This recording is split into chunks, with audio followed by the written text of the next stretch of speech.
Bismillahirrahmanirrahim. Alhamdulillahirabbil alamin. Wassalatu wassalamu ala asyrafil anbiya'i wal mursalin sayyidina maulana Muhammad wa ala alihi wa sahbihi ajma'in. Amma ba'd, alhamdulillah kembali dipertemukan oleh Allah Subhanahu wa taala dalam majlis ilmu, majlis daripada pembacaan hadis Nabi sallallahu alaihi wasallam. Mudah-mudahan mendapatkan keberkahan, mudah-mudahan segala hajat-hajat disampaikan oleh Allah Subhanahu wa taala. Amin Allahumma amin. Hadirin hadirat rahimakumullah, meneruskan pembacaan kitab Riyadhus Shalihin karya Al-Imam An-Nawawi, masuk ke hadis yang ke-22 dari Abi Nujaid.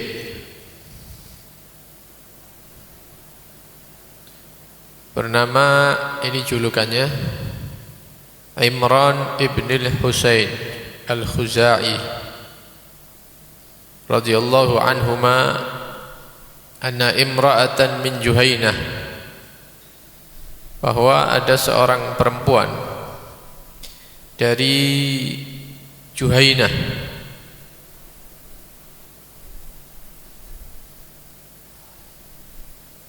atat Rasulullah sallallahu alaihi wasallam, datang kepada Nabi sallallahu alaihi wasallam, wa hiya hubla minaz zina, datang kepada Rasulullah dalam keadaan hamil tapi dari hasil perzinaan.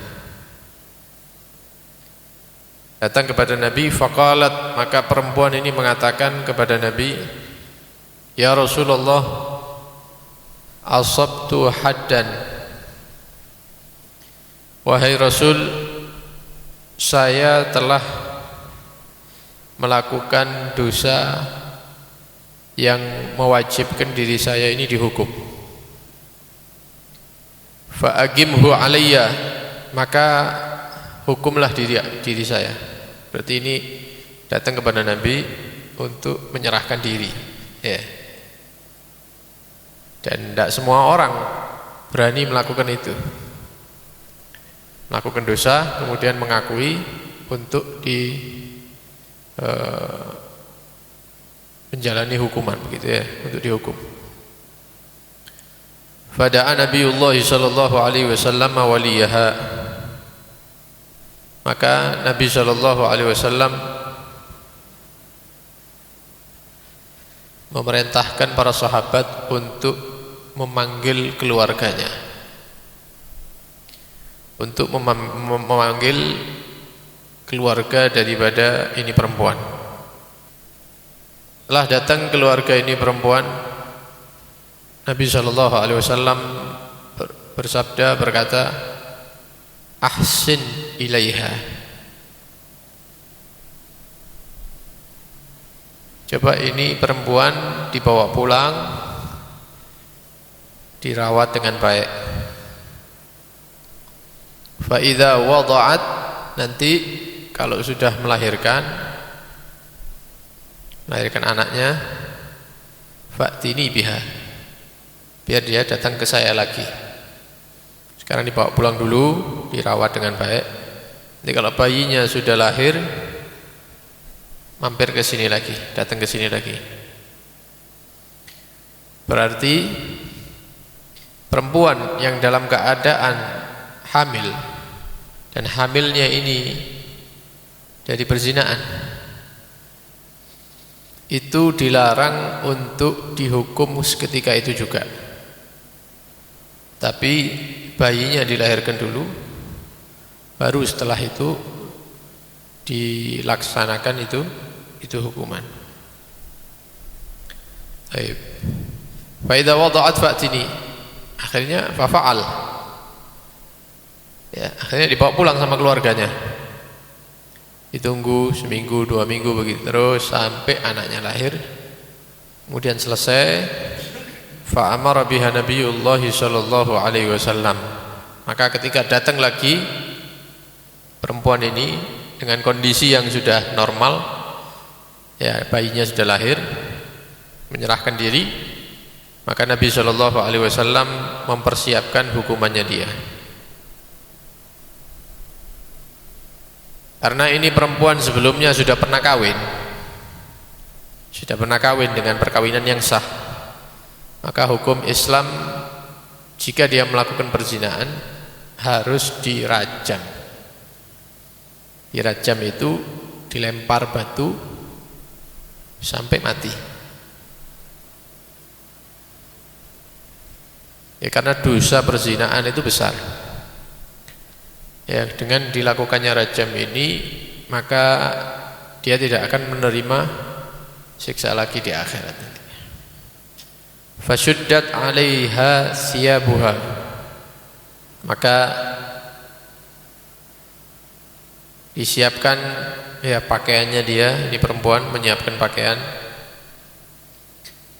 Tsumma amara biha, kemudian Nabi sallallahu alaihi wasallam memerintahkan sahabat untuk farujimat, untuk dirajam ini perempuan. Tsumma shalla 'alaiha, setelah dirajam wafat, meninggal ini perempuan, dimandikan, kemudian dikafani. Setelah dikafani, Nabi sallallahu alaihi wasallam yang langsung menjadi imam salatnya dia. Nabi yang jadi imam salatnya ini perempuan. Sempat terjadi protes atau pertanyaan dari Sayyidina Umar bin Al-Khattab radhiyallahu anhu. Faqala lahu Umar, maka berkata Sayyidina Umar bin Al-Khattab, karena begini, kalau ada orang melakukan perbuatan yang buruk, apalagi lebih-lebih berzina, kemudian dia dihukum, dan umumnya manusia itu urusan tobat itu biasanya kurang mengetahui pasti gitu ya. Ini orang ini tobat apa enggak kan enggak tahu, antara dia dengan Allah. Jadi yang nampak sepertinya zahirnya ya ini perempuan yang maksiat kemudian dihukum selesai. Maka ada pertanyaan yang ya berada di hatinya Sayyidina Umar, di pikirannya. Kalau itu berlangsung tidak nemu jawaban, akhirnya langsung ditanyakan kepada Nabi sallallahu alaihi wasallam. Maka Sayyidina Umar bertanya, "Tusalli 'alaiha ya Rasulullah wa qad zanat?" Ya Rasulullah, bukankah perempuan ini telah melakukan dosa besar? Dia telah berzina. Kemudian sekarang Anda jadi imam salatnya. Heran gitu ya, pertanyaan. Maka Nabi SAW tak ngamuk, tapi dijawab sama Nabi. Ya, namanya orang tanya. Qala, Nabi berkata, laqad tabat, perempuan ini sudah tobat. Karena Nabi tidak ada yang apa namanya, yang samar, yang tidak diketahui oleh Rasulullah SAW. Nabi tahu, walaupun setelah wafatnya Nabi, meninggalnya Nabi SAW, itu Nabi tahu apa yang kita lakukan di atas dunia sekarang ini semuanya dilaporkan kepada Rasulullah SAW. Sehingga Nabi SAW pernah bersabda, ya, hayati khairun lakum, masa hidupku ini baik untuk kalian. Ya, kalian bisa berkumpul dengan saya, kalian bisa menanyakan hukum-hukum syariat, kalian bisa sholat berjamaah bersama saya, terus-terusnya. Kehidupanku ini baik bagi kalian. Wa mamati khairun lakum. Setelah saya wafat, meninggal, itu juga kebaikan bagi kalian. Kenapa? Karena tu'rad, semua amal-amal kita itu dilaporkan kepada Nabi SAW. Dan jika aku, kata Nabi SAW, mendapati laporan-laporan amal umatku itu baik, bagus, amal soleh, hamidullah, saya memuji kepada Allah, mengucapkan alhamdulillah. ya di kuburnya Nabi. Tapi kalau saya mendapatkan laporan bahwa umatku ini melanggar, melakukan dosa, bermaksiat, maka istaghfartu lakum, tetap saya mintakan ampun dari Allah Subhanahu wa taala untuk kalian. Berarti tidak ada yang tidak sampai kepada Rasulullah sallallahu alaihi wasallam. Ya. Amal-amal kita pada hari ini dan hari-hari kemarin yang mungkin orang tua kita tidak tahu atau keluarga kita tidak tahu apa yang kita lakukan, itu Nabi mengetahui. Karena itu jangan sampai apa yang kita lakukan itu menyakiti hati Nabi sallallahu alaihi wasallam. Jangan sampai amal-amalan kita ini membuat Nabi itu sedih, susah di dalam kuburnya. Walaupun Nabi memohonkan ampun kepada kita, tapi tetap kita sudah menyusahkan, menyakiti hati Rasulullah sallallahu alaihi wasallam. Nabi tahu, Nabi mengatakan perempuan ini sudah tobat. Kepada Sayyidina Umar ngomong, perempuan ini sudah tobat. Taubatan law kusimat baina sab'ina min ahlil Madinah lawasi'athum. Kamu tahu enggak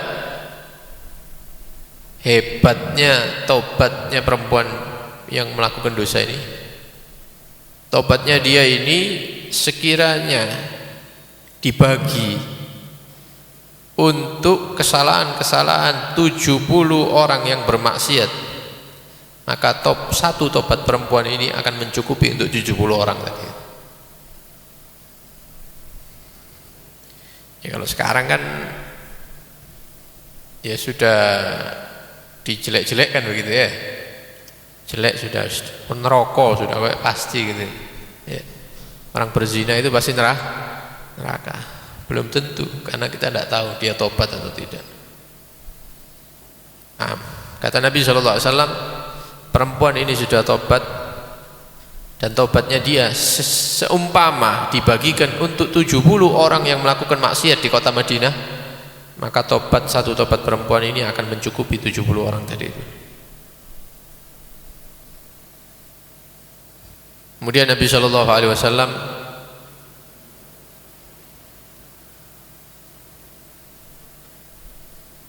meneruskan ucapannya, wa hal wajadta afdala min an jadat bi nafsiha lillahi azza wa jalla. Wahai Umar, kata Nabi, perempuan ini datang ke saya, pada akhirnya apa? Menyerahkan nyawanya. Untuk siapa? Untuk Allah. Dia menyerahkan nyawanya untuk Allah. Ya. Wahai Umar, apakah ada orang yang lebih berkorban melebihi perempuan ini? Tidak ada. Dia mengorbankan nyawanya, menyerahkan nyawanya untuk Allah Subhanahu wa ta'ala, karena dia merasa bersalah, karena dia merasa kotor, kepingin disucikan oleh Nabi sallallahu alaihi wasallam.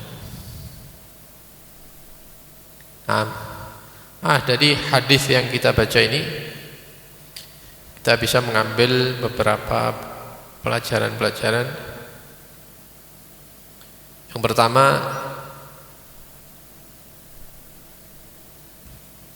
perzinaan itu sudah ada di zamannya Rasulullah. Ya, padahal Rasulullah itu pembawa syariat. Itu sudah ada perzinaan. 1400 tahun yang lalu. Kata Nabi SAW, tidak datang satu zaman kecuali yang zaman setelahnya akan lebih buruk daripada sebelumnya. Jadi setiap datang zaman akan lebih buruk, zaman berikutnya lebih buruk lagi, lebih buruk, dan seterusnya. Bahkan di hadis yang lain Nabi SAW mengatakan tidak akan terjadi itu kiamat sampai perzinaan itu dilakukan di jalan-jalan. Dan di zaman kita ini sudah kita saksikan orang berzina di pinggir jalan, dan menyebar kemana-mana. Bukan hanya di Di kota kita semuanya seperti itu. Apalagi negara-negara yang muslimnya sedikit. Negara kita aja, kota kita aja yang katanya kota santri. Ya. Kita masih kecil-kecil dulu itu dapeti orang zina di alun-alun itu kita dapeti. Bukan cerita ini, kita lihat sendiri. Dulu itu, saya masih ingat malam itu main bola apa itu Ramadan dan lain-lain. Ramadan enggak Ramadan podo. Itu kita saksikan di alun-alun itu ono terpal dibuang. Ya kita nyangkanya terpal dibuang. Ternyata di dalam terpal itu ada laki-laki dan perempuan. Ini berapa tahun yang lalu, mungkin 20 tahun yang lalu itu sudah ada seperti itu, apalagi zaman sekarang. Ya. Sudah tidak ada rasa malu untuk melakukan perzinahan.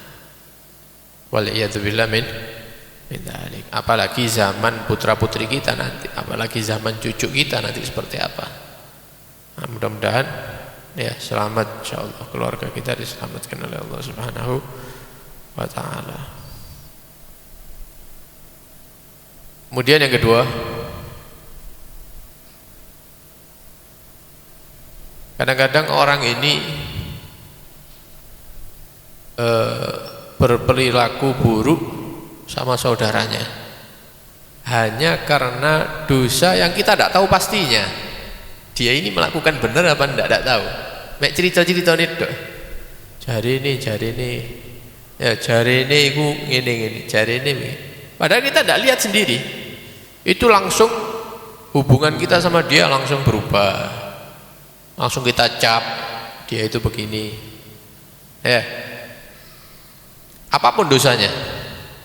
Padahal kalau mau kita koreksi diri kita sendiri, banyak dosa yang kita lakukan dan kita tahu pasti, bukan katanya. Kenapa tidak memperbaiki diri sendiri? Kok repot-repot ngurusi orang?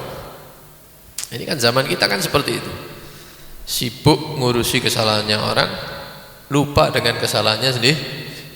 Tidak usah ribut sama orang. Ya, pikirkan nasib kita bagaimana. Dosa-dosa sudah banyak yang kita lakukan. Sampai hari ini kita lakukan. Sampai kapan? Kapan tobatnya? Diampuni apa tidak sama Allah dosa-dosa kita ini? Bagaimana nasib kita nanti ketika dibangkitkan, dihisab oleh Allah? Selamat apa enggak? Itu yang harus kita pikirkan. Tidak usah ribut sama dosanya orang gitu ya. Kalaupun kita mendapati orang melakukan dosa di depan kita, maka kita dianjurkan untuk menutupi kesalahannya dia.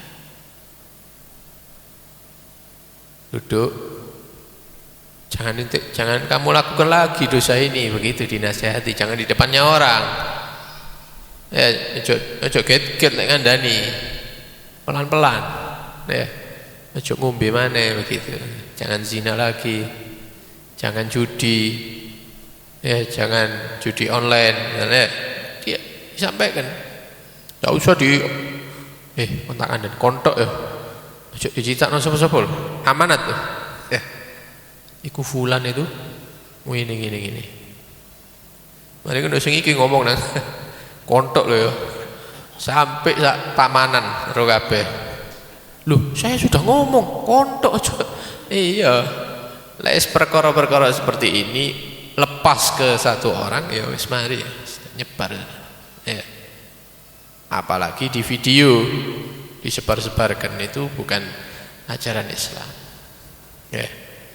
Barang siapa yang menyebarkan, yang menghina orang karena satu dosa yang dia lakukan, maka ditakutkan tidak datang kematian kecuali Allah akan menguji dia dengan maksiat yang sama yang dia lakukan. Wong ngene dilelokno ngarepe wong gitu ya. Sebelum kita mati, kita akan diuji dengan maksiat yang sama oleh Allah Subhanahu wa taala. Karena itu hati-hati. Ya, karena itu hati-hati. Kemudian jangan mengvonis siapapun. Ya. Karena dia seperti ini, maka kita katakan, waduh iku suul khotimah iku, seakan suul khotimah. Ya, waduh mlebu neraka sakno. Ya. Maca Quran sing akeh gawe bapakmu suul khotimah iku iki. Misalnya. Tidak ada yang tahu. Tidak ada yang tahu. Ya. Orang itu tobat, orang itu nyesel atau tidak. Ya. Kita tidak tahu. Maka tidak ada hak kita menghukumi orang ini masuk surga, ini masuk neraka. Orang mati di dalam Ka'bah belum tentu masuk surga. Kita tidak tahu niatnya apa. Orang mati di medan perang. Ya, kata Nabi, siapa yang ngomong kalau dia masuk surga? Ya, dia itu keluar membela. Kata Nabi, ndak, huwa finnar, dia sekarang disiksa oleh Allah dalam kuburnya. Kenapa? Karena niatnya tidak baik. Ini keluar sama Rasulullah ini, perang bersama Nabi kemudian gugur. Kata Nabi di neraka dia.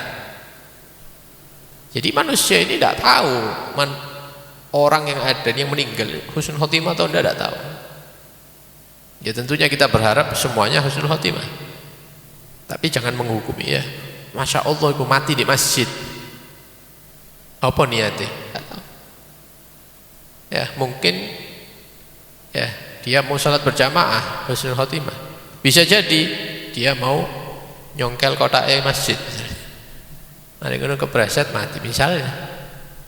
Wah, dia mati di tempat yang tidak baik, berarti su'ul khotimah, belum tentu juga. Oke. Dan jangan menyombongkan diri kepada orang-orang yang melakukan maksiat. Bisa jadi yang istiqomah dirubah keadaannya oleh Allah Subhanahu wa taala. Jadi orang yang maksiat. Bisa jadi yang maksiat di akhir-akhir umurnya dirubah oleh Allah Subhanahu wa taala menjadi orang yang taat. Walaupun dia belum melakukan ketaatan, tapi dia sudah tobat dan berkeinginan untuk berubah, seperti kisah yang kita ceritakan kemarin ya. Bunuh 100 orang kemudian dirahmati sama Allah. Ini tidak tahu. Ada 2 kakak beradik. Yang satu wis seneng-seneng tok wis. Yang satu ibadah tok. Padha nome sama-sama mudanya.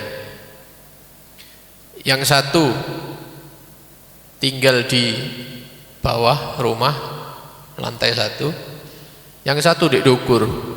Uripe ngaji, wiritan. Mari ngono salat sunnah begitu. Wis hidupnya ibadah terus. Padahal masih muda. Ya. Yang satu hidupnya tuku minuman keras, beli minuman keras, ngejak konco-koncone, kemudian ngajak perempuan-perempuan, ya mabuk, semua maksiat-maksiat dilakukan di bawah rumah itu, di lantai. Yang atas ibadah, yang bawah maksiat, dan itu berlangsung bertahun-tahun. Kemudian datang satu hari, yang adik ini diganggu oleh setan. Dikatakan kamu ini masih muda. Kenapa tidak mau menikmati sebentar, kemudian itu kembali ibadah lagi? Akhirnya kamu tidak punya pengalaman, tidak ero rasane minuman keras, ya tidak tahu ngicipi ya bagaimana berzina, bagaimana ini itu, tidak tahu kehidupan dunia. Akhirnya nanti turun sebentar bergabung dengan saudara kamu, setelah itu selesai naik lagi tobat, selesai lanjutkan ibadah. Yang di bawah kepikiran saudaranya di atas. Nah iya, saya ini bertahun-tahun seperti ini, ya mabuk, tidak sadar, ini melakukan ini itu macam-macam. Apa maksiat yang tidak saya lakukan? Saya lakukan semuanya. Adik saya ibadah di atas, ya saudara saya. Ya, terus sampai kapan saya seperti ini? Ya, akhirnya dia berhenti, minumannya dibuang, perempuannya didorong sama dia jalan dengan hati yang susah karena merasa orang yang paling banyak dosa. Menangis dia, naik tangga ke atas. Sing adik pingin mudun, pingin nyoba, di tengah tangga mati dua-duanya, membawa niatnya masing-masing. Sing didukur ibadah terus mati su'ul khotimah, sing di bawah minum khamr, zina dan lain-lain, mati dalam keadaan membawa tobat dan niat yang baik. Husnul khatimah. Ini yang paling ditakuti sama orang-orang soleh dulu itu ya ini seperti ini. Wis ibadah mempeng ndak ini mati ini husnul khatimah. Maksiat ternyata akhirnya api. Jangan meremehkan orang. Ya, selalu memohon kepada Allah Subhanahu wa taala mudah-mudahan husnul khatimah. Kita mohon kepada Allah Subhanahu wa taala mudah-mudahan diberikan keistiqomahan, mudah-mudahan dijaga dari segala bentuk maksiat, mudah-mudahan jika datang hari kematian kita mudah-mudahan diwafatkan dalam keadaan husnul khatimah. Amin Allahumma amin. Sallallahu alaihi wasallam Muhammad wa alihi wasallam. Alhamdulillahirabbil alamin. Wassalamualaikum warahmatullahi wabarakatuh.